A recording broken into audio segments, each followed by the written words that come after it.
Kebanyakan anime zaman dulu kelihatannya bagus, terutama waktu kita nontonnya pas masih zaman bocah. Kayak misalnya Pokemon, Digimon, Naruto, atau anime tahun 90-an yang cuma disukain sama orang-orang elit doang. Tapi sangat tidak bisa dipungkiri kalau anime zaman dulu dilihat di zaman sekarang kelihatannya itu kayak burik banget. Dari gambarnya, warnanya yang kelihatan flat, gak ada depth yang gimana-gimana gitu. Intinya anime zaman dulu bisa dibilang sangat burik gitu. Tapi kenapa sih kalau pas kita nonton anime zaman dulu di waktu bocil, itu kelihatannya kayak fine-fine aja gitu? Apakah ini terjadi karena TV zaman dulu lebih kompatibel buat nonton anime atau cocok buat rasio 4:3? Jawabannya bisa jadi. Tapi sahabat Baraya Denial Wibu semuanya, sekarang kita akan ngebahas apa yang ngebuat anime zaman sekarang itu lebih bagus daripada anime zaman dulu. Dan kenapa sih anime zaman dulu itu kelihatannya burik banget?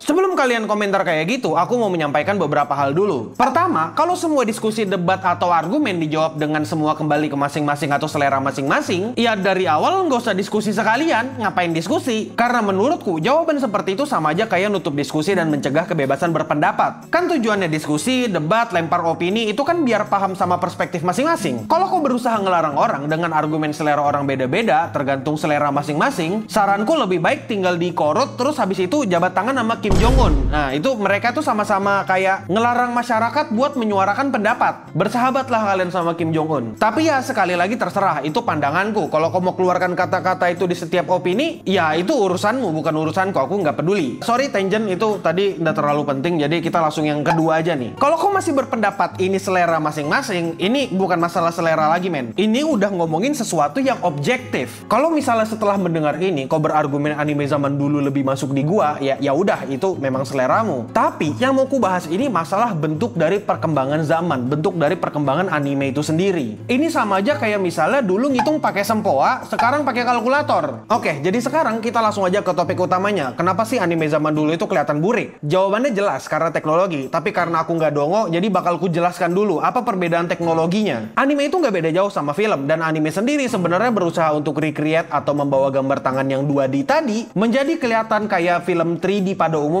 Gimana caranya? Kalau zaman dulu mereka pakai alat ini, yang dimana aku sendiri nggak tahu nama alat ini apa, Satsui apa gitulah namanya. Dengan alat ini, jadi ada pemisah antara background dan objek. Itu kenapa bisa kebentuk depth atau ruangan 3D dalam sebuah animasi. Dengan alat itu, mereka bisa bikin objek bergerak, ngatur fokus, zoom in, zoom out, atau bahkan ngatur opini kalian. Contoh paling umum penggunaan alat ini adalah membuat parallax effect, yang dimana efek itu dibuat dengan menggerakkan layer yang berbeda. Dan tujuannya untuk ngasih kesan kalau ada jarak dan ada pergerakan. Atau misalnya dolly zoom, dimana zoomnya itu dibikin tergantung dengan layernya. Sorry kalau contoh animenya anime bule, dan aku sebenarnya malas gitu buat nyari yang contoh Jepangnya. Jadi kalau misalnya kau tahu, kau bisa tulis di kolom komentar contoh efek dolly zoom di zaman dulu. Jadi intinya nanti DOP atau Director of Photography di anime atau staf fotografinya itu bakal bekerja pakai alat itu. Dengan cara mereka nyatuin semua aspek dan dipoto satu-satu. Dan betul, alat ini bener-bener ngerepotin. Ibarat kata kayak kau mau ngisi kolam renang tapi pakai ember. Terus cara dapat airnya mesti pakai pompa yang dipakai tangan gitu loh. Jadi jelas ini ngerepotin banget karena mesti difoto satu-satu. Setelah kalian tahu alat tadi, alat yang gede mampus itu, kalian tahu kan kenapa anime zaman dulu itu kesannya kayak burik banget? Dan di sini burik yang kumaksud tuh bukan burik yang menghina gitu, tapi karena emang teknologinya aja. Dan kalau misalnya mau dibandingkan sama anime zaman sekarang, anime zaman dulu itu jauh ketinggalan banget dan udah beda banget. Anime zaman sekarang itu udah bisa kelap-kelip, bos. Dan ini semua terjadi berkat komputer. Karena komputer lah DOP anime itu bisa explore banyak hal yang lain. Kalau biasanya kalian pernah nonton film atau pernah bekerja di industri ini, mungkin kalian bingung. Emang anime ada DOP-nya, Bang? Ya ada DOP-nya anime. Tapi sebenarnya DOP di anime itu ya bisa dibilang goib. Kenapa goib? Karena kalau di film DOP itu ada di lokasi dan mereka itu yang ngegerakin kameranya. Tapi kalau di anime mereka itu bukan bekerja di productionnya, tapi mereka bekerja di post productionnya. Dan di sini mereka itu jatuhnya ke arah compositing. Kalau misalnya kalian nggak ngerti compositing itu apa, bahasa sederhananya, sederhana banget, itu adalah color grading. Kalau kalian mau perhatikan, compositing anime zaman sekarang itu kompleks banget. Bahkan bisa jadi kalian nggak sadar kalau compositing compositing di anime itu ada. Dan memang seharusnya seperti itu. Compositing yang bagus biasanya emang seamless, tapi kalau jelek itu biasanya pasti langsung sadar. Contohnya ada di videoku yang 2 tahun lalu, yang dimana adegan anime detektif itu nggak jelas arah pencahayaannya. Kalau kau mau tahu detailnya, kau bisa nonton sendiri, kau bisa cari videonya. Dan contoh bagusnya jelas ada di King Ufotable dengan anime Kimetsu no Yaiba dan Fate Series. Mereka itu in-house productionnya, orang-orang studionya sangat-sangat jago dalam compositing. Dan dengan compositing modern yang dibantu dengan After Effects ini adalah pembeda antara animasi zaman dulu sama animasi zaman sekarang. Dengan banyaknya tools, kompositor zaman sekarang itu bisa bermain dengan banyak layer dan bisa memainkan banyak warna dan arah datangnya cahaya. Kita bisa ambil contohnya dari King Kentaro Waki yang pernah ngerjain anime Sword Art Online dan Gundam.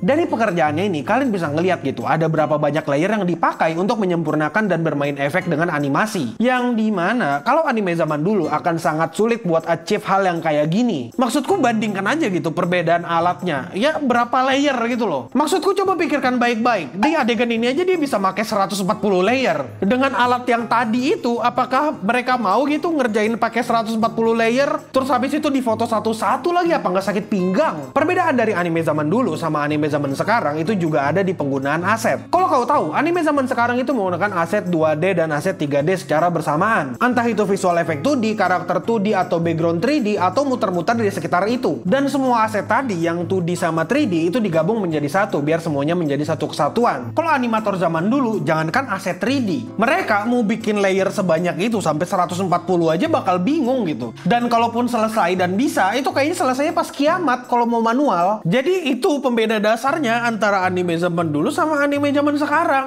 Tapi gini, meskipun compositing anime itu penting, tapi menurutku agak kurang layak kalau menilai anime itu cuma dari compositingnya doang. Anime itu punya banyak hal ribet yang bisa diperhatikan, kayak misalnya pemilihan angle kamera, ekspresif karakter, gerakan kamera, dan yang lain-lainnya. Jadi sebenarnya anime itu bukan cuma soal warna gitu, tapi ada banyak hal lain yang bisa dilakukan di compositing. Jadi bukan cuma ngasih warna doang, bukan cuma bikin anime jadi kelap-kelip. Kompositor itu tugasnya adalah untuk memasak semua bahan menjadi satu. Kalau misalnya bahannya aja jelek, ya compositingnya juga ngaruh. Dan itu adalah alasan kenapa anime yang kelap-kelip itu belum tentu bagus. Ketika kau cuma menilai anime dari satu aspek, kayak misalnya kelap-kelip atau warna yang vibrant, anime Mob Psycho di matamu itu bakal kelihatan kayak anime yang sederhana. Atau mungkin kau ngeliat anime Look Back juga seperti itu, kelihatan kayak anime yang sederhana. Padahal kedua anime tadi itu nggak bisa dibilang sederhana, malah itu hitungannya ya cukup kompleks. Kalau misalnya ada yang beranggapan visual itu nggak dianggap penting, aku ngerasa itu kayak insult ke staf animasi. Karena mereka itu bertujuan dan punya pekerjaan untuk membuat suasana animenya jauh lebih hidup. Anime itu bukan cuma cerita doang atau visual doang, tapi anime itu adalah cerita yang dideliver dengan visual. Tapi sekali lagi, semua tergantung sama preferensi kalian. Semua tergantung ke diri masing-masing. Nggak penting aku ngebahas video ini, karena ini ujung-ujungnya apa?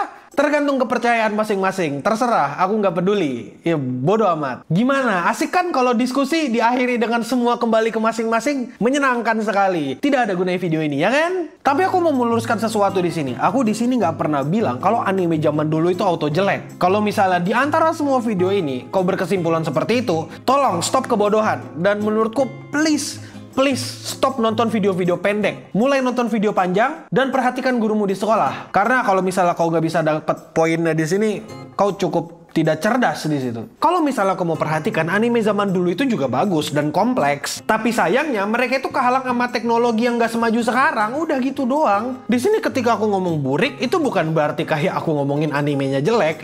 Ini mau agak bermasalah gitu. Setelah nonton video ini kok berkesimpulan seperti itu. Ada kok anime zaman dulu yang bagus dan kompleks, kayak misalnya Gundam. Habis itu anime-animenya Satoshi Kon, kayak misalnya Perfect Blue. Itu secara sinematografi, secara pembuatannya itu cukup kompleks. Dan itu absolut sinema gitu. Gimana ya? Tapi terserah, sekali lagi, semua kembali ke pendirian dan pendapat dan kepercayaan masing-masing. Ya. Karena kalau misalnya kau menganggap ini video nggak penting, terserah. Tapi aku cuma berusaha untuk menjelaskan. Dan ya udah, aku admin Yami, stay clean and sound.